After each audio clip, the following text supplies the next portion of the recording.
खुलुमबाय आं सिबिरानि ब्रह्म गोजोन फुंबिलिनि बयनिसिमबो गाहाम हामलायनायखौ जासिहरनाय थाबाय नोंथांमोननि थाखाय आं गोदान खौरां लानानै फैबावबाय अन्नानै भिडिअखौ जोबजासिम नायलांदो बोसोरनि जोबनायाव गोबां अखाजों लोगोसे सारअन्थाइ गोग्लैदों आसामनि दाब दाब जायगायाव मैयानि सानाव गोबां अखाजों लोगोसे बारहुंखा आरो सारअन्थाइ गोग्लैदों गुबैयै डिब्रुगड़नि गोबां गामिफोर जेरै खावैमारि सेनिमारि जेरै खाथि गरैमारि आरो माखासे गासै दरजिनिबो गोबां गामिफोराव गोबां अन्थाइ गोग्लैदों गोबां रोजा अन्थाइ गोग्लैनायनि जाहोनाव लामा सामा न'नि सिथ्ला आरो फोथारफोरा गुफुर महर मोनदों मिथिंगानि बे नुथायखौ लानानै रंजाखांदों स्कुल कलेजनि फरायसाफोरा नाथाय फारसेथिं गोबां अन्थाइ गोग्लैनायनि जाहोनाव आबाद जेरै मैगं थाइगंफोरा खहा जादों गोबां मैगं थाइगंफोरानो अन्थाइजों बुफ्लेजानो गोनां जादों जायखौ लानानै खाफालाव आखाइ होनो गोनां जादों आबादारिफोरा बोसोरनि जोबनायाव बेबायदि अखा बारहुंखा आरो अन्थाइ गोग्लैनायजों रायजोआव गुसु सुहाबनाया सिगांनिफ्राय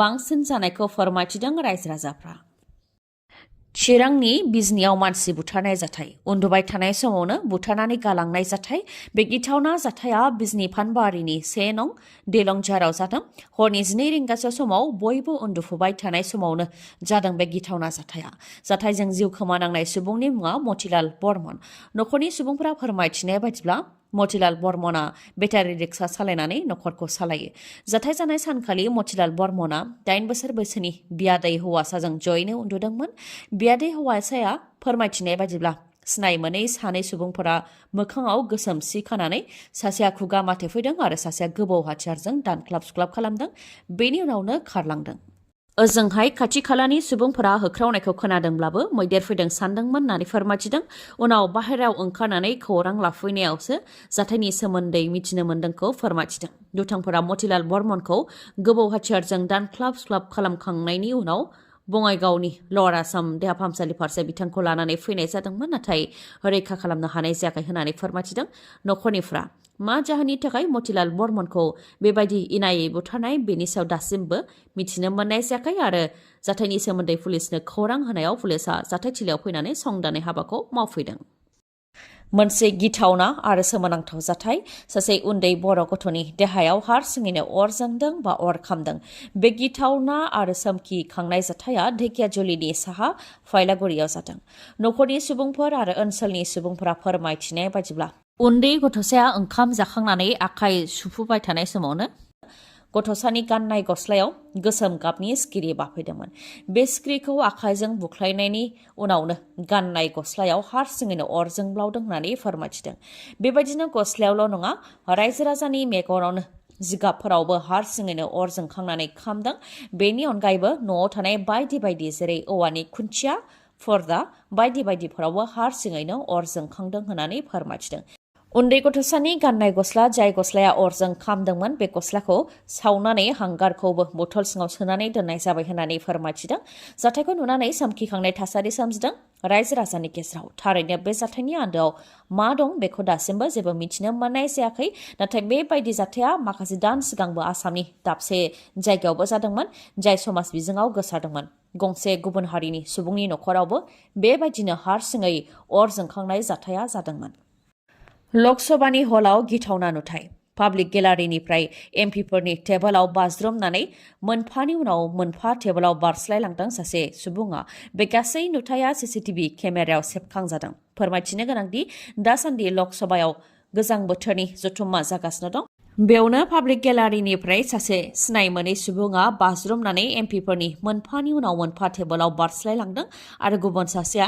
पाब्लिक गेलारिनिफ्रायनो गोमो गाबनि उखुन्दै एंगारनानै होदों जाथाय जानाय लोगो लोगोनो पाब्लिक गेलारिनिफ्राय बाज्रुमनाय सिनाय मोनै सुबुंखौ एमपिफोरा हमदों आरो सिकिउरिटिनि आखायाव गथायनानै हरदों उनाव बिथांमोनहा दिल्ली पुलिसनो गथायदों बे केसआव पुलिसा दासिम साब्रैखौ एरेस्ट खालामबाय एमपिफोरनि सायाव बाज्रुमनायनि अनगायैबो गोमो गाबनि उखुन्दै एंगारग्रा आरो लकसभानि बायजोआव धर्ना होनाय सासे आइजो आरो गुबुन सासे सुबुं जाय बिथांमोनहाबो गोमो गाबनि उखुन्दै एंगारनानै धर्नाखौ होदोंमोन बिथांमोन साब्रैखौबो दिल्ली पुलिसा दा एरेस्ट खालामबाय मुंफोरा फारियै सागर शर्मा डि मनोरन्जन 42 बोसोर बैसोनि मुङा नीलम आरो 25 बोसोर बैसोनि अमल सिंदे मा जाहोननि थाखाय सिनाय मोनै सुबुंफ्रा बेबायदि खालामनाय सोरखौबा गाग्लोबनायनि थांखिजों ना माबा मोनसे फोरमायनो बा मेसेज होनो सानदों बेनि सायाव दासिमबो मिथिनो मोननाय जायाखै आरो नायबिजिरनाया जागासिनो दं नाथाय लकसभा हलनि सिङावनो जि जाथाय जादों बेयो गिथावना मानोना गुबुन गिथावना जाथायबो जानो हागौमोन आरो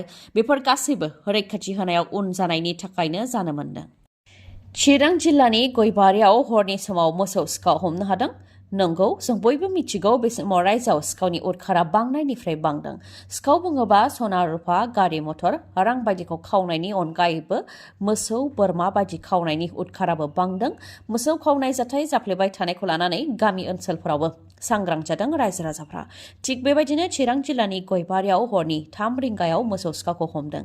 गासै सिखावा साब्रैमोन। साब्रैनि मादाव सानै सिखावखौ हमनो हादों आरो गुबुन सानैया खारग'लांनो हादों।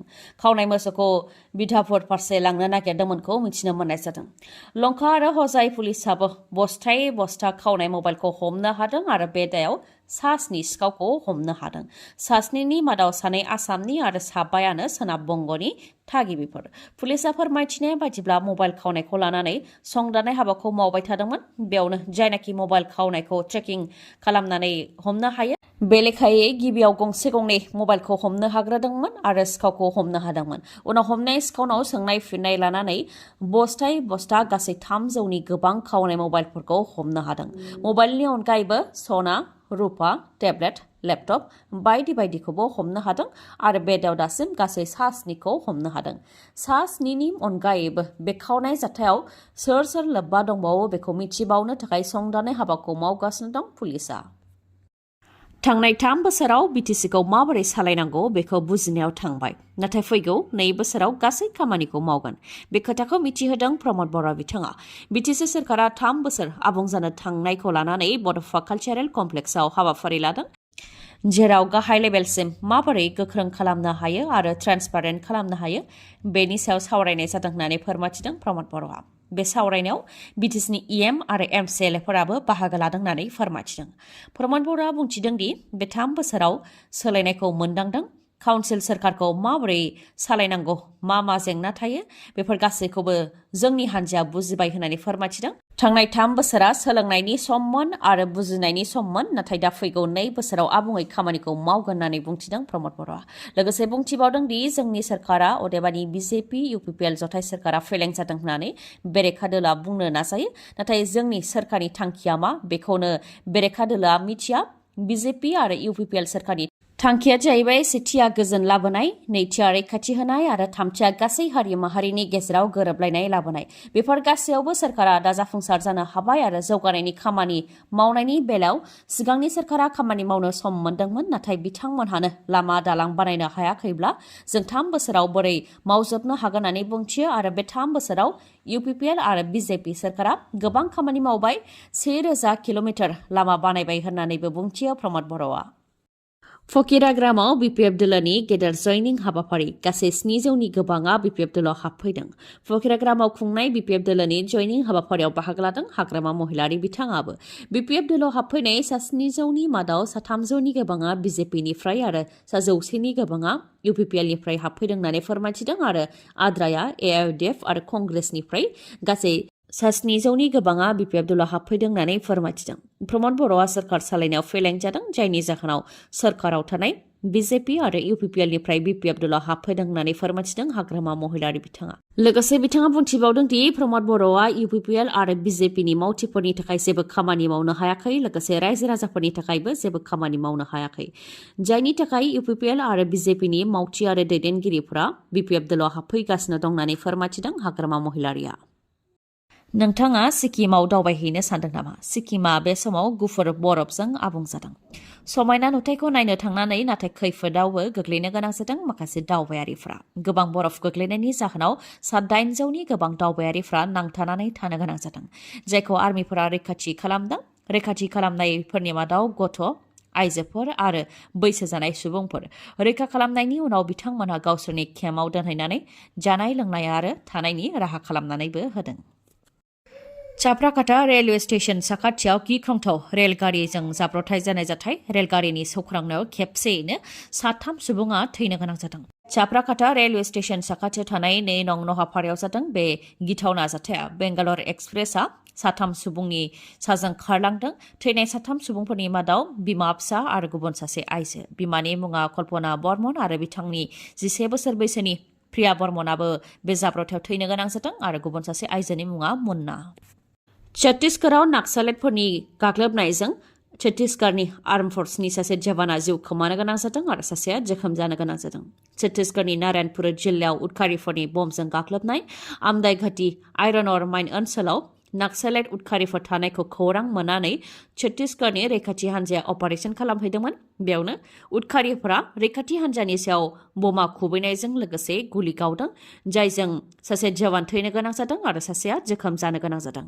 जिउ खोमानांनाय जवाननि मुङा कनस्टेबल कमलेश साहुमोन आरो जोखोम जानाय बिथांनि मुङा विनय कुमार साहु।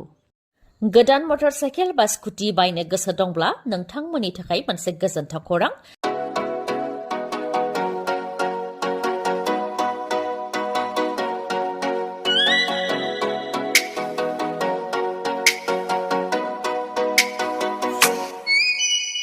मानिकपुर पुलिस थानानि साखाथियाव थानाय मानास अट' हन्डा श'रुमा फिन नोंथांमोननि थाखाय गोजोनथाव खौरां लानानै फैदों। गोथार बर'दिन सानजों लोब्बा लाखिनानै बायदि बायदि अफार फोसावदों मानास अट' हन्डा श'रुमा। अफारफोरा जाहैबाय जायखिजाया मटर साइकेल बा स्कुटि बायोबा नोंथाङा बेसेन नाङालासे गंनै हेलमेट मोननो हागोन। लोगोसे बेसेन नाङालासे 5 लिटार पेट्रल मोननो हागोन आरो बेसेन नाङालासे गोजां बोथोरनि थाखाय कम्बलबो मोननो हागोन। बेनि अनगायैबो नोंथाङा मोननो हागोन 1000 केशबेक, अदेबानि नोंथाङा 1000 रांबो मोनफिननो हागोन। अब्ला नोंथाङा गोनो गोथो जानांगौनि जेबो गोनांथि गैया। थाबैनो नोंथाङा मानिकपुर पुलिस थानानि साखाथियाव थानाय मानास अट' हन्डा श'रुमनिफ्राय गोदान मटर साइकेल बा स्कुटिखौ लायनो हागोन।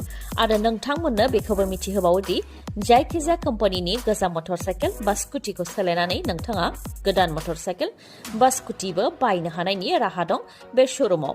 बेनि अनगायैबो नोंथाङा गोजान जानथायनिब्ला हम डेलिभारि खालामनायनिबो राहा दं बे श'रुमाव। आबुङै मिथिबावनो थाखाय 7002601255 नङाबा 9101272776 बे नाम्बाराव खौरां लाहरनो हागोन। गोजोन्थों। दिनैनि खौराङा एसेनोसै। गाबोन आरो गोदान खौरांजों लोगो मोनफिनबावगोन। नोंथाङा दासिमबो आंनि चेनेलखौ साबस्क्राइब खालामाखैबा अन्नानै साबस्क्राइब खालामदो, लोगोसे लाइक, कमेन्ट आरो शेयार खालामनो दाबाव। गोजोन्थों।